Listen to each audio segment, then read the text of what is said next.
ஜாஸ் simple cooking. இன்றைக்கி நாம் Rajasthan famous sweet Malay கேவர் எப்படி செய்கிறதுன்னு பார்க்கலாம். முதல்ல ரபடி தயார் பண்ணிடலாம். அதுக்காக நான் இங்கே 2 கப் அளவுக்கு பால் எடுத்திருக்கேன். இப்போது பால் லைட்டாக சூடானதும் இப்போ இதில் அரை கப் அளவுக்கு மில்க் பவுடர் சேர்த்துக்கலாம்.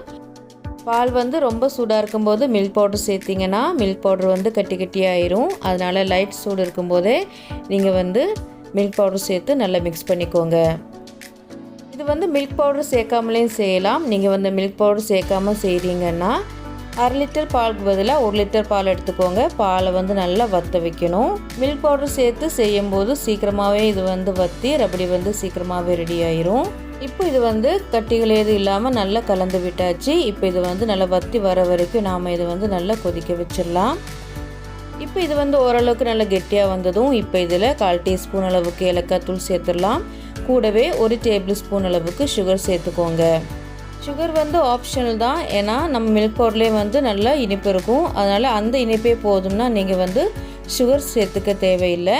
சுகர் சேர்த்த உடனே இது மறுபடியும் கொஞ்சம் லூஸ் ஆயிரும். அதனால் 2லேருந்து 3 நிமிஷம் இது மறுபடியும் நல்லா கலந்து விட்டு வற்ற வச்சுக்கோங்க. இப்போது இது ஓரளவுக்கு நல்லா வற்றி வந்ததும் இப்போ நாம் இதை இன்னொரு பாத்திரத்தில் ஊற்றி வச்சுக்கலாம். இது ஆறுனதுக்கப்புறமா இன்னும் கொஞ்சம் திக்காயிரும். அதனால் இந்த டைமில் நாம் இது இன்னொரு பாத்திரத்தில் ஊற்றி வச்சுக்கலாம். அவ்வளோதான், நம்ம ரபடி ரெடி ஆகிடுச்சு.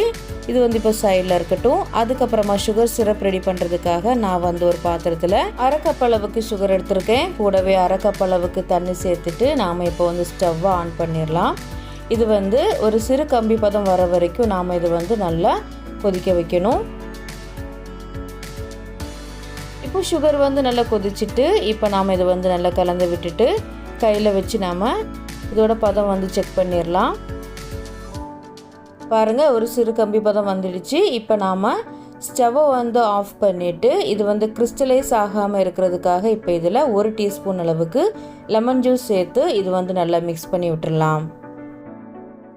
நல்லா மிக்ஸ் பண்ணி விட்டதுக்கப்புறமா நாம் இது நல்லா ஆற வச்சிடலாம்.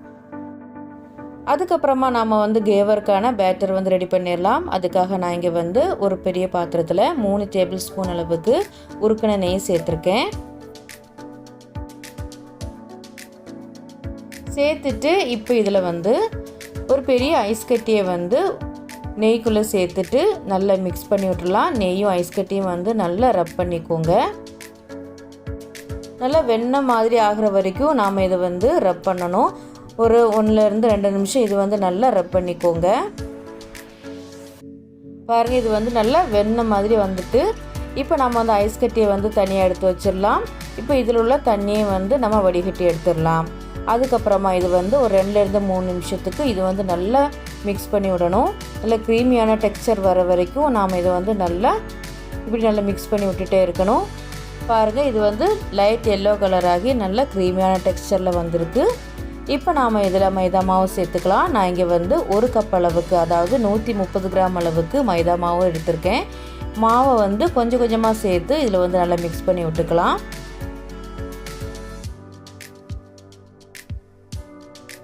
இப்போ கொஞ்சம் மைதா மாவு சேர்த்து நல்லா மிக்ஸ் பண்ணி விட்டதுக்கப்புறமா இப்போ இதில் 2வது பேட்ச்சு மைதா மாவு சேர்த்துக்கலாம். சேர்த்துட்டு இப்போ இதில் சேர்க்குறதுக்காக நான் இங்கே 1/4 கப் அளவுக்கு நல்லா குளிர்ந்த பால் எடுத்திருக்கேன். அது பாதி அளவுக்கு சேர்த்துட்டு மைதா மாவும் சேர்த்து நல்லா மிக்ஸ் பண்ணி விட்டுக்கோங்க. பால் நல்லா கூலிங்காக இருக்கணும். இப்போது 3வது பேட்ச்சு மாவு சேர்த்துக்கலாம். மறுபடியும் மிச்சம் இருக்கிற பாலை சேர்த்துக்கோங்க. சேர்த்துட்டு மறுபடியும் இது மிக்ஸ் பண்ணி விட்டுக்கோங்க. ரொம்ப அழுத்தம் கொடுத்து பிசைய வேண்டாம், மெதுவாகவே பிசைஞ்சால் போதும். இப்போது மிக்ஸ் பண்ணதுக்கப்புறமா மறுபடியும் மிச்சம் இருக்கிற மைதா மாவு சேர்த்துக்கலாம். நான் எடுத்து வச்சு எல்லா மைதா மாவும் சேர்த்துட்டேன். இப்போ இதில் சேர்க்குறதுக்காக நான் இங்கே 1.25 கப் அளவுக்கு குளிர்ந்த தண்ணி எடுத்திருக்கேன். தண்ணியை கொஞ்சம் கொஞ்சமாக சேர்த்து இது நல்லா மிக்ஸ் பண்ணி விட்டுக்கோங்க. நம்ம சேர்க்குற பாலும் சரி தண்ணியும் சரி நல்லா கூலிங்காக இருக்கணும்.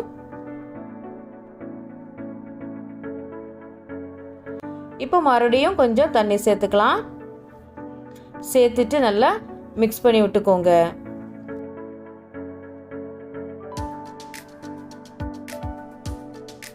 மறுபடியும் கொஞ்சம் தண்ணி சேர்த்துக்கலாம். தண்ணி வந்து கூலிங்காகவே இருக்கணும். சேர்த்துட்டு நல்லா மிக்ஸ் பண்ணி விட்டுக்கோங்க. நல்லா மிக்ஸ் பண்ணி விட்டாச்சு. இப்போ நாம் இதில் 1 டீஸ்பூன் அளவுக்கு லெமன் ஜூஸ் சேர்த்துக்கலாம். சேர்த்துட்டு நல்லா மிக்ஸ் பண்ணி விட்டுடலாம். நல்லா கலந்து விட்டுட்டு இப்போ மறுபடியும் மிச்சம் இருக்கிற எல்லா தண்ணியும் வந்து சேர்த்துக்கலாம். நான் வந்து மொத்தம் இதில் 1/4 கப் அளவுக்கு பால், 1.25 கப் அளவுக்கு தண்ணி சேர்த்துருக்கேன். மொத்தம் 2 கப்பு. நீங்கள் வந்து பால் சேர்க்க விரும்பலைன்னா மொத்தமாக 2 கப் அளவுக்கு கூலிங்கான தண்ணி சேர்த்துக்கோங்க. பாருங்கள், இப்போ இது வந்து நல்லா மிக்ஸ் பண்ணியாச்சு. பேட்டர் வந்து நல்லா லூஸான கன்சிஸ்டன்சியில் தான் இருக்கணும். இந்த பேட்டரை வந்து இப்போ நாம் ஒரு டீ ஸ்ட்ரெயினில் வச்சு நல்லா அரைச்சி எடுத்துக்கலாம். கட்டிகள் எதுவும் இருந்தால் ரிமூவ் ஆயிரும், அதனால தான் அரைச்சி எடுத்துக்கிறோம்.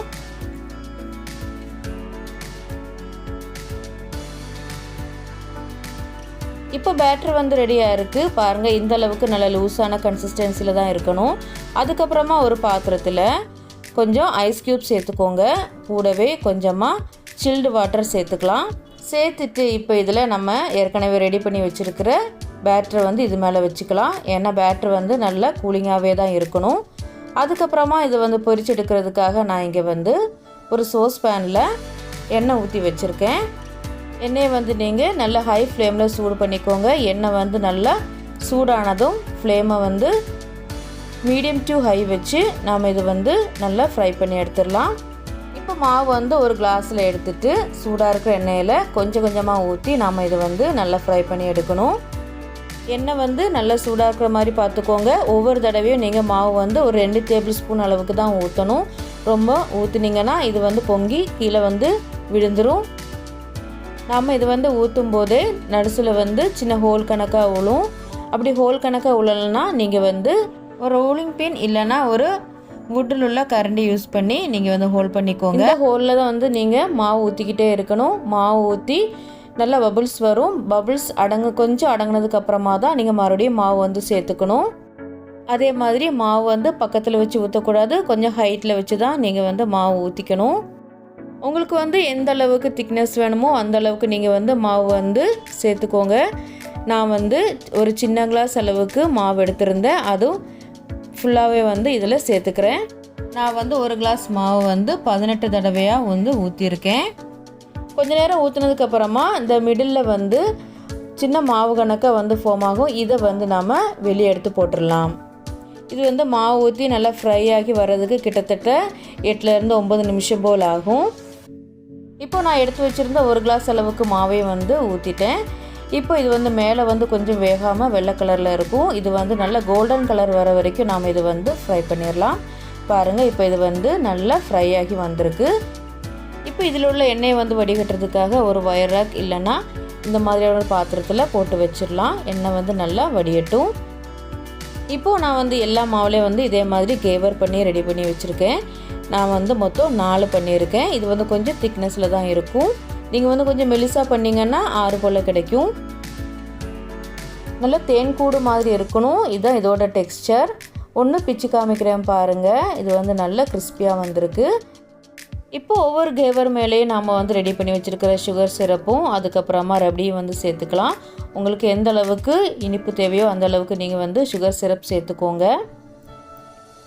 அதுக்கப்புறமா இப்போ இதில் நம்ம எடுத்து வச்சுருக்கிற ரபடியை வந்து ஒரு தடவை நல்லா மிக்ஸ் பண்ணி விட்டுட்டு இப்போ இதில் சேர்த்துக்கலாம். உங்களுக்கு வந்து தேவையான அளவு சேர்த்துக்கோங்க. சேர்த்துட்டு இப்போ இதில் சின்னதாக கட் பண்ணி வச்சுருக்கிற பாதாம் சேர்த்துக்கலாம். கூடவே சின்னதாக கட் பண்ணி வச்சுருக்கிற பிஸ்தா சேர்த்துக்கோங்க. அதுக்கப்புறமா இப்போ இதில் கொஞ்சமாக குங்குமப்பூ சேர்த்து நல்லா டெக்கரேட் பண்ணிக்கலாம். அவ்வளோதான், நம்ம ராஜஸ்தான் ஸ்பெஷல் மலாய் கேவர் வந்து ரொம்ப சூப்பராக ரெடி ஆகிடுச்சு. டேஸ்ட் வந்து ரொம்ப சூப்பராக இருக்கும். நீங்களும் வீட்டில் செஞ்சு பாருங்கள். இந்த வீடியோ உங்களுக்கு பிடிச்சிருந்துச்சுன்னா லைக் பண்ணுங்கள், ஷேர் பண்ணுங்கள். மறக்காமல் ஜாஸ் சிம்பிள் குக்கிங் சேனலுக்கு சப்ஸ்கிரைப் பண்ணுங்கள். தேங்க்ஸ் ஃபார் வாட்சிங்.